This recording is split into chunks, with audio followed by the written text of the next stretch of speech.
On est bon.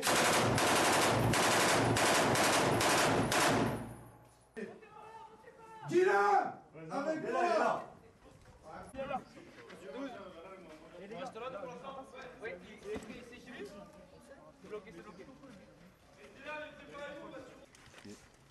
Ok, bravo, tu prends la place de Alpha. Allez, davai. Allez. Alpha. Alpha à moi. Alpha. Ok, Bah oui. on rentre par l'entrée. Vous êtes prêts les gars? On prend la façade de droite là, c'est bon? Ah non, mais il y a l'entrée, nickel. On prend l'entrée, c'est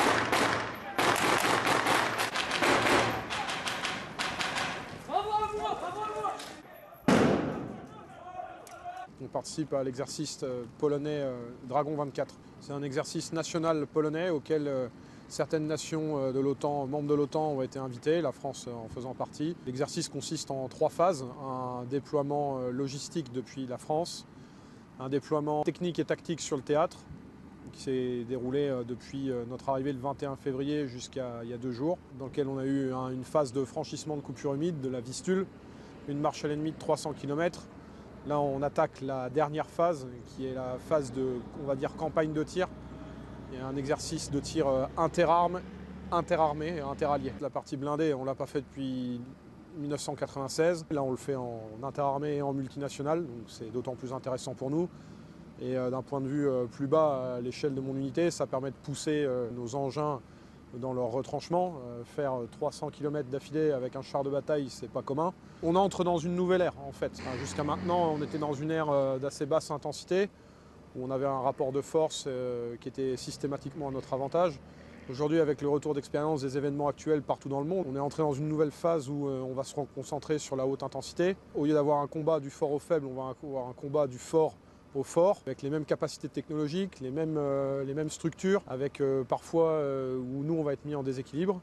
Donc oui, ça se ressent dans nos entraînements et oui, on prend en compte tout le panel des menaces qui s'offrent, mais que ce soit depuis 2022 comme depuis 5 à 6 ans sur d'autres territoires. Yeah, so Exercise Dragon, we brought the battalion. We are an infantry battalion, so we have 2 infantry companies with 1 armor company, which is tanks. And what we're doing here during this exercise is lots of things, starting with the Vistula River.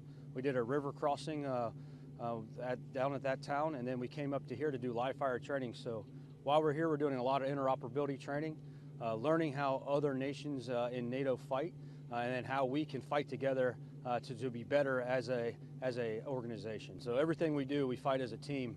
We're never going to fight by ourselves, and having such a strong alliance that we have, and actually seeing all these nations being here is absolutely important for us to see how we can fight, how our equipment talks to each other, and how we work together. But it is absolutely important to fight as an alliance, and it's just been a great experience for everybody. So when training in the U.S., you're only with the other American units, so we understand the equipment.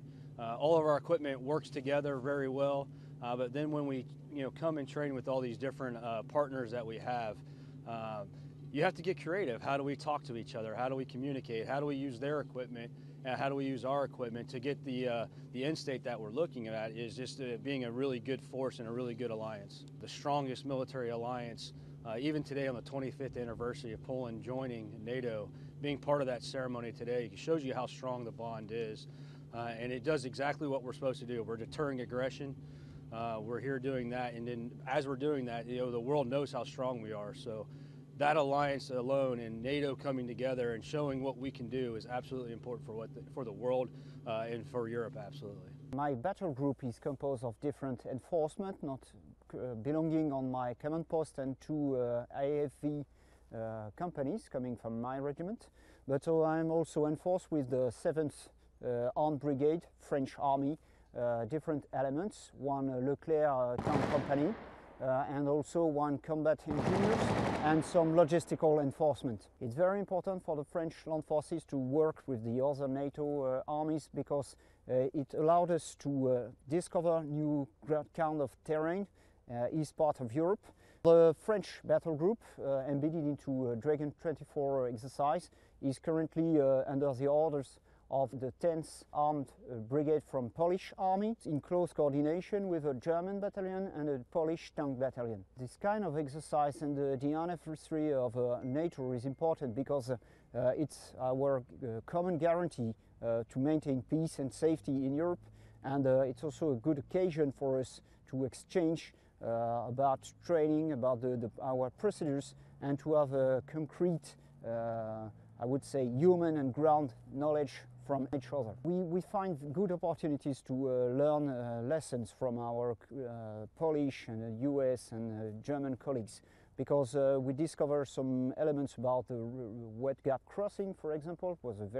We do also wet gap crossing in France, as you can imagine, but such a level of brigade.